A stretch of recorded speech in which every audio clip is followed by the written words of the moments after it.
The cruelest words I ever heard were not spoken in anger but whispered beside my son's coffin while everyone else was praying. I remember the exact moment because the church had gone completely quiet, the kind of quiet that only happens during a funeral when grief sits heavily in the air like a storm cloud that refuses to move. The small white chapel in Dayton, Ohio was filled with people who had known my son Daniel for years. Some of them were neighbors, some were co-workers, and some had watched him grow up from a skinny boy riding his bicycle down Maple Street to a grown man who built a life for himself and his family. I stood in the front row only a few feet from the polished wooden casket, my hands clasped together so tightly that my knuckles had turned pale. The pastor had just finished a gentle prayer about love, memory, and the promise that family remains even after loss.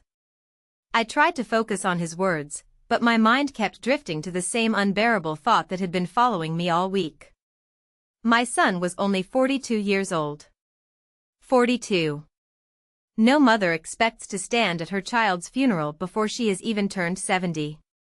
I had spent the entire morning greeting people, thanking them for coming, and accepting quiet hugs from friends who did not know what else to say. Grief had already drained every ounce of strength from my body, yet somehow I remained standing there because that is what mothers do. We stay strong even when our hearts feel like they are breaking apart piece by piece. Daniel's wife, Lindsay, stood just a few feet to my right wearing a black dress and a pair of dark sunglasses that hid most of her face. She had been composed all morning, greeting guests with short polite nods and occasionally placing a hand on the shoulder of their 10-year-old son Ethan who sat silently beside her. To anyone looking from the outside, we probably appeared like a quiet grieving family trying to survive the worst day of our lives. But appearances can hide a great deal. The pastor stepped back from the podium and invited everyone to bow their heads for a final moment of prayer before the service ended. The entire room lowered their eyes. I did the same, trying to steady my breathing while memories of Daniel flooded through my mind. I remembered the day he left for college, the way he hugged me in the driveway and promised he would call every Sunday. I remembered the afternoon he introduced me to Lindsay years later, smiling nervously while telling me he hoped I would like her. And I remembered the last conversation we had only a few weeks before he died, when he told me not to worry about anything because family would always take care of each other. Those words were still echoing in my mind when I heard a voice beside me lean slightly closer and whisper something that sliced through the silence like a blade. I am not taking care of that old witch. The words were spoken quietly but clearly, just loud enough for me to hear them without anyone else noticing. For a moment I wondered if grief had somehow distorted my hearing, but then I turned my head just slightly and saw Lindsay's lips move again as she adjusted her sunglasses. Her face showed no sadness at all, only irritation, as if she were discussing an inconvenient chore she wanted to avoid.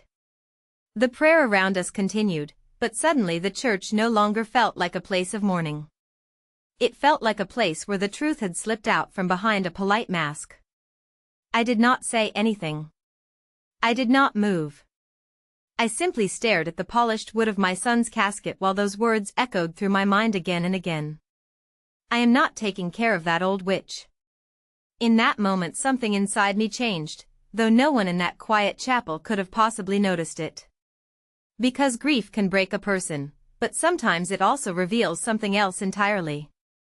And as I stood there beside my son's coffin, listening to the last notes of the prayer fade into silence, I suddenly remembered a conversation Daniel and I had shared only 3 months earlier, a conversation that now felt far more important than I had realized at the time. I did not lift my head after hearing those words beside my son's coffin. The prayer continued around us and the quiet voice of the pastor filled the chapel again, but the sound barely reached me.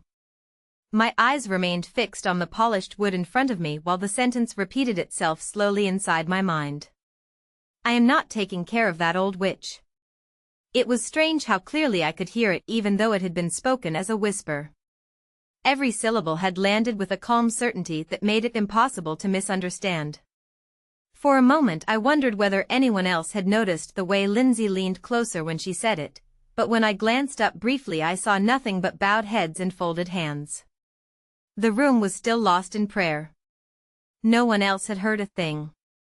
The silence stretched for several seconds before the pastor gently ended the prayer and invited everyone to sit down again. People shifted in their seats and the soft sound of wooden pews echoed lightly through the chapel. I lowered myself slowly onto the bench beside my grandson Ethan. The boy had been quiet the entire morning, his small hands folded tightly in his lap while he stared at the floor. His father had been his hero, and I knew that a 10-year-old heart could not fully understand what it meant to lose someone who once seemed invincible. I placed my hand gently over his, and he looked up at me for the first time since the service began.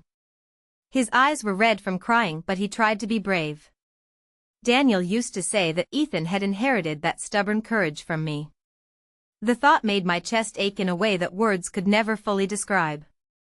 Lindsay sat on Ethan's other side adjusting the sleeve of her black dress while the pastor began speaking again about memory and family and the strength that comes from supporting one another during difficult times. I listened quietly while those words echoed through the chapel, but a different memory had already begun forming inside my mind. 3 months earlier, Daniel and I had been sitting together on the back porch of his house on a warm Sunday afternoon. The sky had been clear and Ethan had been riding his bicycle in circles across the driveway while we watched from the porch steps. Daniel had been unusually quiet that day.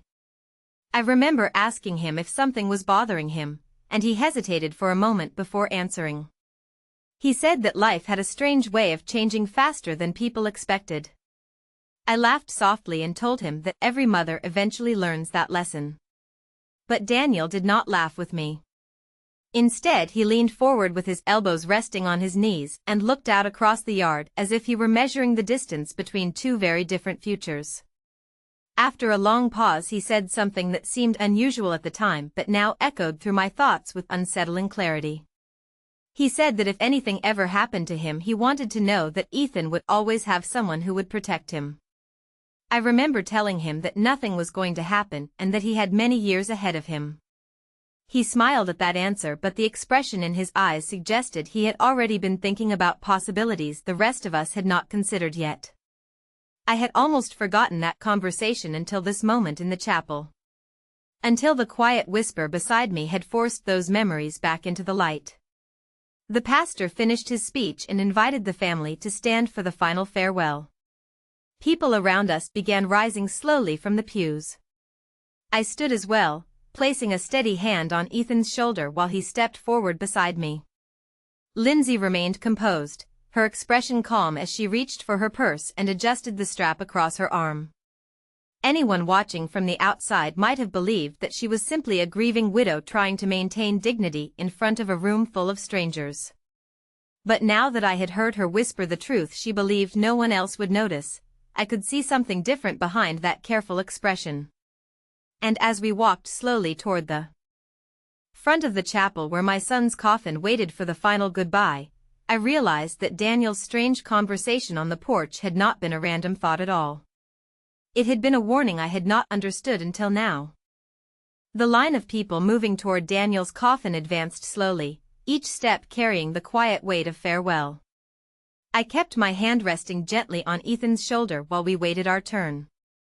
The boy stayed close beside me, his small fingers gripping the sleeve of my coat as if letting go might somehow make the moment more real. From the corner of my eye I could see Lindsay standing a few feet away, speaking softly with one of Daniel's coworkers. Her voice sounded calm, almost casual, as though this were merely a formal gathering rather than the day we were burying the man who had once been the center of our family. That strange calmness was something I had noticed before, although I had never allowed myself to question it until now. As the line moved forward, another memory began to rise slowly in my mind, one connected to the conversation Daniel and I had shared on the porch that afternoon 3 months earlier. I remembered the way he had watched Ethan riding his bicycle across the driveway, circling the old maple tree at the edge of the yard while the late summer sun turned the leaves gold. Daniel had been quiet for several minutes before speaking again. He said that sometimes people reveal who they truly are when life becomes difficult. At the time I assumed he was talking about the pressures of work or the stress of raising a family. But then he turned to me with a thoughtful expression and asked a question that caught me off guard. He asked whether I would always be there for Ethan if the boy ever needed someone to depend on.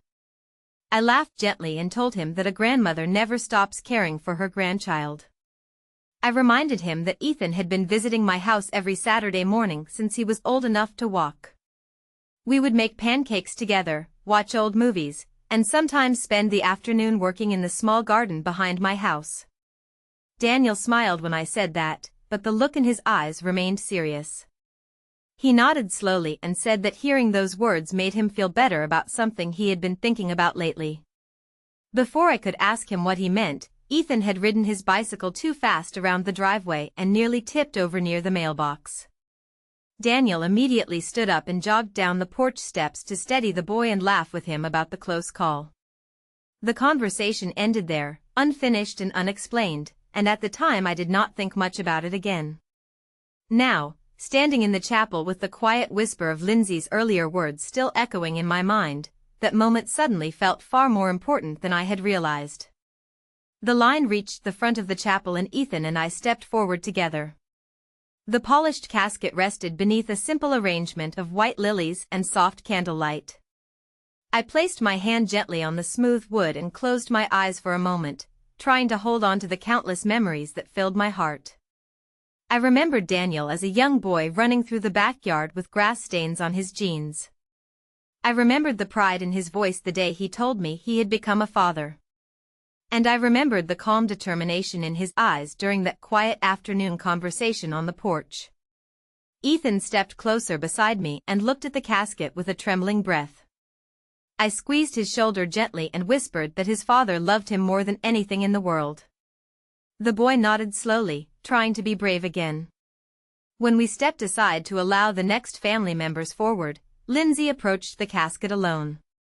She stood there for only a few seconds before turning away and adjusting the strap of her purse once more. Her expression remained carefully controlled, but now that I had heard her whisper earlier, the calmness seemed less like strength and more like impatience. As the service slowly came to an end and people began preparing to leave the chapel for the cemetery, I realized something that made Daniel's words from the porch echo even louder in my thoughts.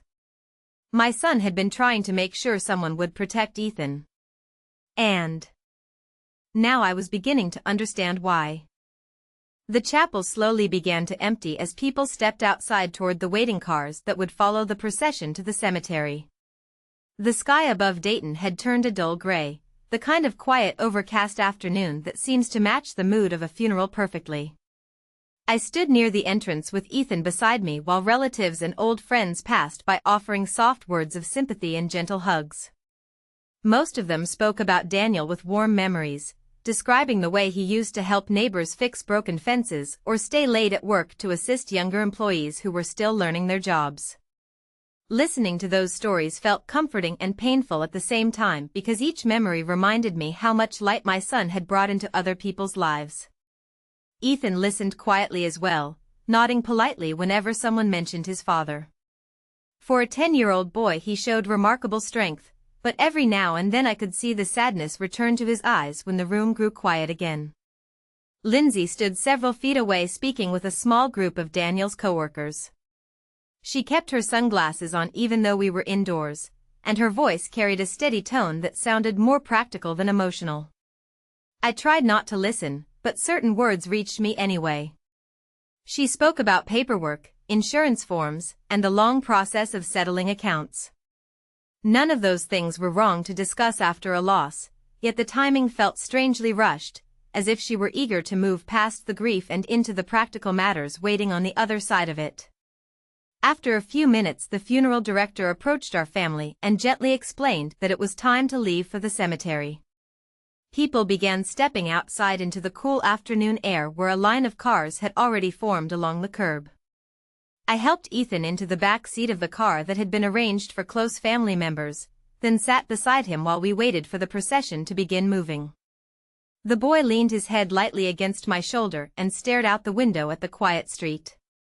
For several minutes neither of us spoke. Finally he asked a question in a soft voice that carried more confusion than sadness. He asked why his mother had not been sitting with us in the car. I looked toward the front of the chapel where Lindsay was still standing near the entrance speaking into her phone with quick, focused sentences. I told Ethan that she would probably follow in another car with the rest of the family. He accepted that answer without further questions, but the moment left a small knot of concern growing inside my chest. As the line of vehicles began slowly moving toward the cemetery, another piece of that conversation with Daniel returned to my mind. It had happened later that same afternoon on the porch after Ethan had gone inside to get a glass of lemonade. Daniel had leaned back in his chair and sighed quietly before speaking again. He said that sometimes responsibility becomes clearer when people imagine life without the person who usually holds everything together. I had smiled gently and told him that he sounded like a man thinking too much about serious things on a sunny Sunday. But Daniel did not smile that time.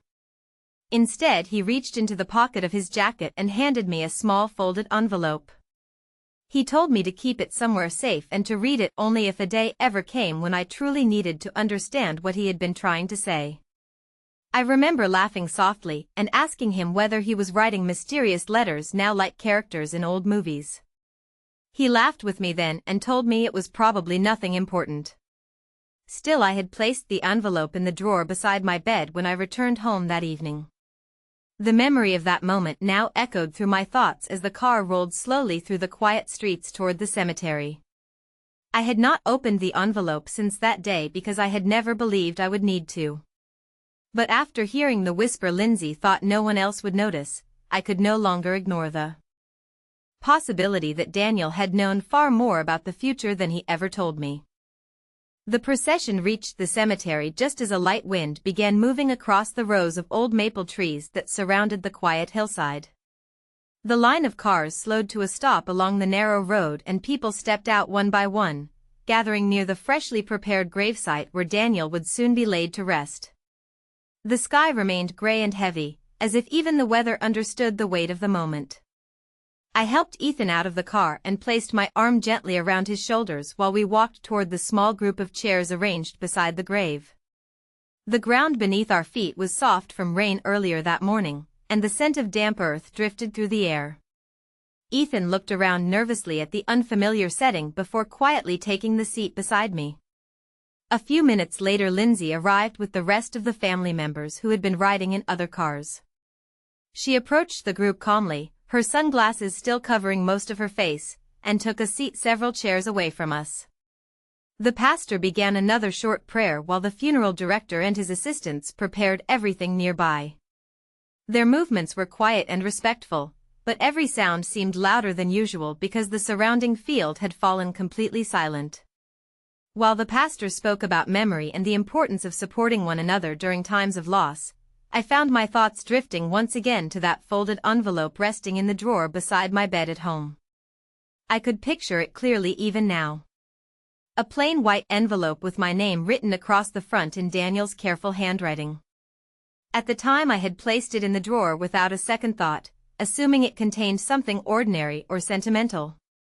But now the memory of Daniel's serious expression on the porch returned with new meaning. He had not given me that envelope as a simple keepsake. He had given it to me because he believed one day I might need to read it. The pastor's voice faded slightly as another thought quietly formed in my mind. I realized that Daniel had never been the kind of man who acted without reason. When he made a decision there was always a purpose behind it, even if the rest of us did not see it right away. That realization brought an uneasy sense of clarity to everything I had heard and witnessed earlier that day. The whisper in the chapel. Lindsay's impatient conversations about paperwork. The way she had stood near the casket for only a few seconds before turning away. Each moment now felt connected by a thread I had not noticed before. The service continued while the funeral director signaled gently for family members to stand for the final farewell. Ethan rose beside me and looked down at the casket with a quiet expression that seemed far older than 10 years. I placed my hand on his back and whispered that his father would always be proud of him. The boy nodded slowly, taking a deep breath as if he were trying to gather the strength to face the moment with courage. Lindsay remained seated for several seconds before finally standing and stepping closer with the others. Even then her movements seemed careful and distant, as though she were performing a duty rather than saying goodbye to the man she had once promised to love forever. The funeral director invited each of us to place a white rose on the casket before the final prayer.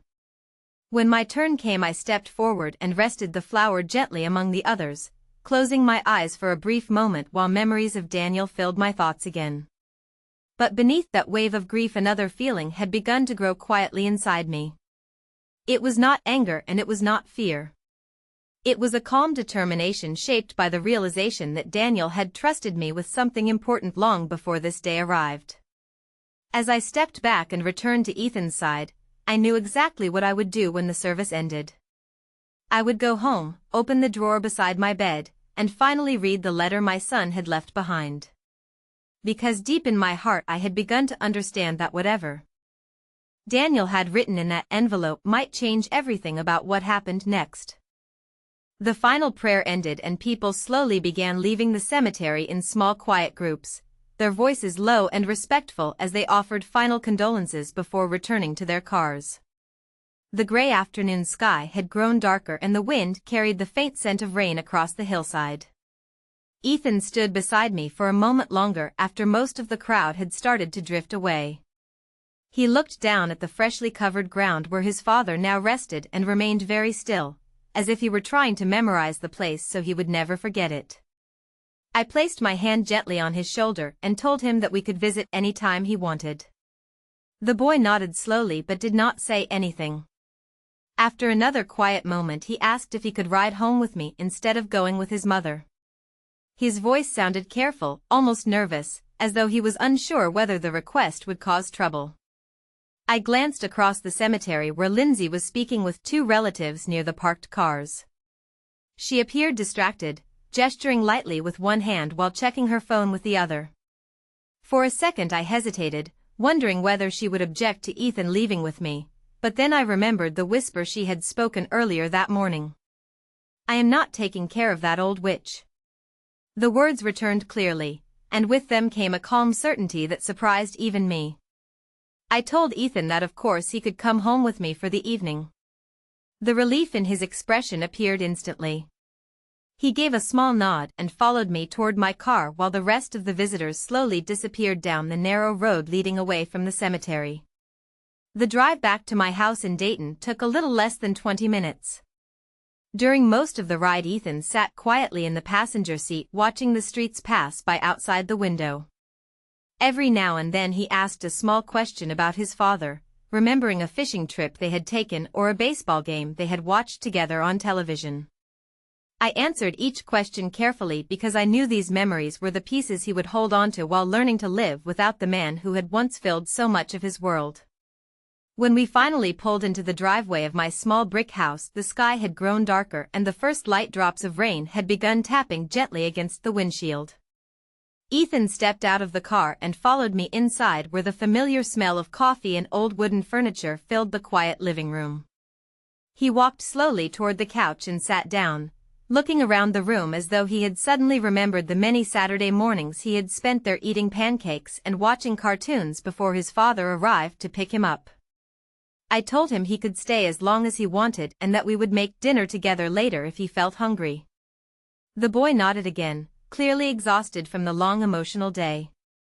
After turning on a small lamp beside the couch, I walked down the hallway toward my bedroom. My heart was beating faster than usual because I already knew exactly what waited inside the drawer of the nightstand beside my bed. The envelope Daniel had given me 3 months earlier had remained there untouched ever since that warm afternoon on the porch. I opened the drawer slowly and saw it resting exactly where I had left it, the white paper slightly bent at the corner but otherwise unchanged. My name was written across the front in Daniel's careful handwriting. For a moment I simply stood there looking at it while the rain outside began falling harder against the roof of the house. Everything that had happened during the funeral returned to my mind again. The whisper in the chapel. The strange calmness in Lindsay's voice. The serious look Daniel had worn when he handed me this envelope and asked me to keep it safe until the day I truly needed to understand his warning. My fingers moved slowly as I picked it up from the drawer. Whatever my son had written inside that letter had been meant for this moment, and deep in my heart I already knew that. Once I opened it, nothing about the future of our family would ever feel the same again. I stood in the quiet bedroom holding the envelope for several seconds before finally sitting down on the edge of the bed. The rain outside had grown steady now, tapping gently against the windows of the house while the rest of the rooms remained silent. From down the hallway I could hear the faint sound of the television Ethan had turned on in the living room, the low volume creating a soft background noise that somehow made the moment feel even more private. My hands moved carefully as I opened the envelope along its sealed edge. Inside was a single sheet of folded paper. Daniel's handwriting covered most of the page in calm, deliberate lines, the same steady handwriting I had seen countless times on birthday cards and small notes he used to leave on the refrigerator when Ethan was younger. I unfolded the paper slowly and began reading. My dear Mom, if you are reading this, then it probably means something has happened that I hoped would never happen. I want you to know first that I love you and that I am grateful for everything you have ever done for me and for Ethan. I also know you well enough to believe that if the time ever came when Ethan needed someone to stand strong for him, you would be the one who would not step away. When I reached that sentence I felt my throat tighten, but I forced myself to keep reading. Daniel continued by explaining that during the past year he had begun to notice changes in Lindsay that he could no longer ignore. He wrote that stress, financial worries, and constant disagreements had slowly turned their marriage into something distant and fragile. He said that he had tried to solve those problems privately because he believed families should protect their own struggles from the outside world, but deep down he had also started worrying about what might happen if one day Ethan needed more stability than the situation at home could offer. As I read those words, the quiet whisper from the chapel earlier that morning returned to my memory again with startling clarity. Daniel had not written his letter out of suspicion alone. He had written it because he had already begun seeing signs that something inside his family was changing. The letter continued with several calm but important instructions.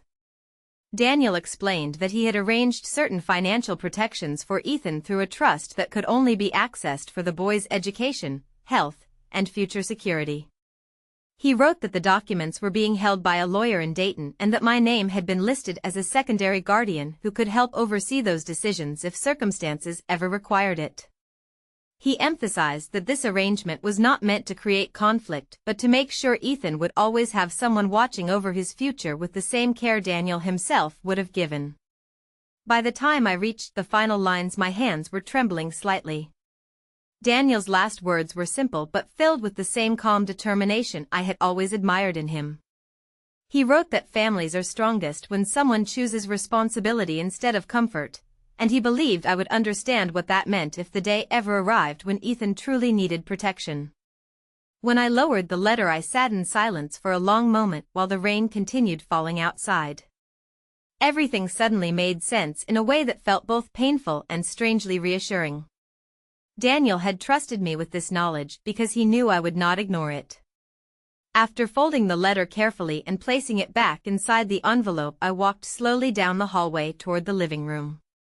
Ethan was sitting quietly on the couch watching the television without really paying attention to it. When he looked up and saw me standing in the doorway, he gave a small, tired smile. In that moment I realized that my son had been right about one thing above all else. Ethan needed someone who would stand beside him no matter what happened next. And as I stepped into the room and sat down beside my grandson, I knew that Daniel's letter had not simply been a warning. It had been a responsibility that now belonged to me. I sat beside Ethan on the couch while the rain continued tapping softly against the windows, creating a quiet rhythm that filled the living room. The television was still on, but neither of us was paying attention to it. Ethan held the remote loosely in his hands while staring at the screen with the distant look of someone who had spent the entire day trying to understand something too big for his age. After a moment he turned toward me and asked whether his father had ever talked about what would happen next. The question was simple, but it carried a heavy meaning that I could hear clearly in his voice. I paused before answering because I wanted to choose my words carefully. I told him that his father loved him very much and that he had always thought about Ethan's future. The boy nodded slowly as if that answer made sense to him. For a few seconds he remained quiet and then he asked another question that surprised me. He asked whether it was all right for him to stay with me for a few days. His voice sounded cautious again, almost as if he were worried that someone might say no. I gently placed my hand over his and told him that my house would always be open to him. The small smile that appeared on his face in that moment was the first real sign of comfort I had seen all day. Later that evening I prepared a simple dinner in the kitchen while Ethan sat at the table watching the rain outside the window. We ate slowly and talked about small ordinary things like school and the science project he had been working on with his father the week before. Those quiet conversations felt important because they reminded him that life would continue moving forward even after the painful day we had just experienced. After dinner Ethan helped me wash the dishes and then returned to the living room where he eventually fell asleep on the couch with a blanket over his shoulders. I stood there for a moment watching him rest. The boy looked so much like Daniel at that age that the sight nearly brought tears back to my eyes. Instead, I walked quietly to the hallway table where I had placed the envelope earlier. Daniel's letter remained inside it, and now that I had read his words I understood the responsibility he had trusted me with. The next morning arrived with clear skies after the night of rain. Ethan woke up early and joined me in the kitchen where we made pancakes together just like we had done on so many Saturday mornings in the past. For a short while the house felt almost normal again. Around mid-morning the phone rang. When I answered it I heard Lindsay's voice on the other end. Her tone sounded polite but distant as she asked whether Ethan was still at my house. I told her that he was and that he had spent the night there because he needed some quiet time. There was a brief pause before she responded. She said that she had many things to organize after the funeral and that it might actually be easier if Ethan stayed with me for a little while. Her words were calm but they carried the same detached feeling I had heard the day before. I agreed that Ethan could remain with me until everything settled down. After ending the call I stood there holding the phone for a moment while Daniel's letter returned to my thoughts once again. My son had prepared for this possibility because he believed Ethan might need someone to protect his future. As I looked across the kitchen and saw my grandson laughing softly while flipping a pancake in the pan, I understood that the responsibility Daniel had given me was no longer a distant possibility. It had already begun. And whatever challenges might appear in the days ahead, I knew one thing with complete certainty. I would not step away from the promise my son had trusted me to keep. The following days passed quietly inside my small house in Dayton, but the silence was no longer heavy in the same way it had been after the funeral. Instead it felt like the slow beginning of something new, something steady that both Ethan and I needed while the rest of the world continued moving around us. Each morning we ate breakfast together at the kitchen table, and each afternoon Ethan spent time working on his school assignments while I tended the small garden behind the house. Sometimes he asked questions about his father, and each time I answered with patience because I knew those stories were helping him hold on to the memories that mattered most. On the third evening after the funeral Lindsay came by the house to see Ethan. She arrived just before sunset and stood on the front porch with a polite smile that did not quite reach her eyes. When Ethan opened the door and saw her he ran forward to hug her, and for a moment she returned the embrace with careful affection.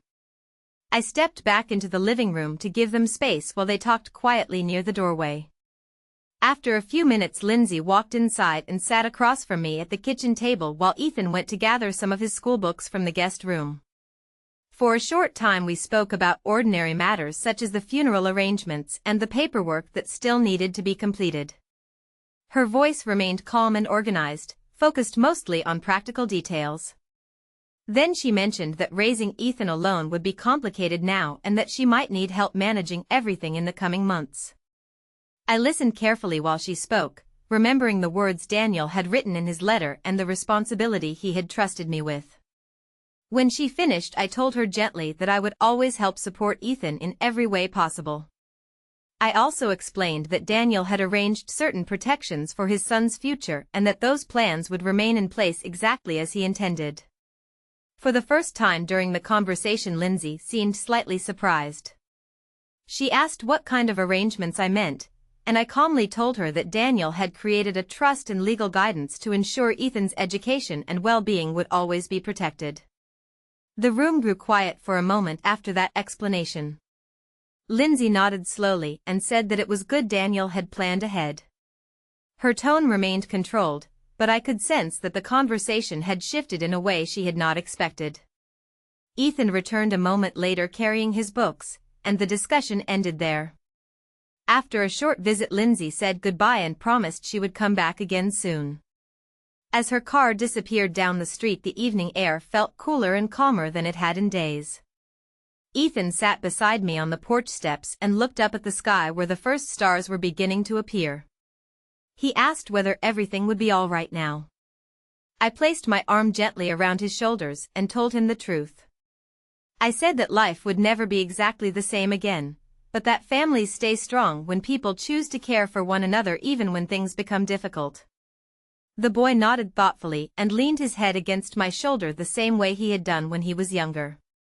In that quiet moment, I realized that the promise Daniel had trusted me to keep was already shaping the future in front of us. The pain of losing my son would always remain part of my life, but the responsibility he left behind had also given me a clear purpose. Ethan was not alone, and he never would be. As the stars continued appearing across the darkening sky, I understood that Daniel's greatest gift had not been the letter or the plans he arranged. His greatest gift was the chance to protect the boy he loved most, and I intended to honor that gift for the rest of my life.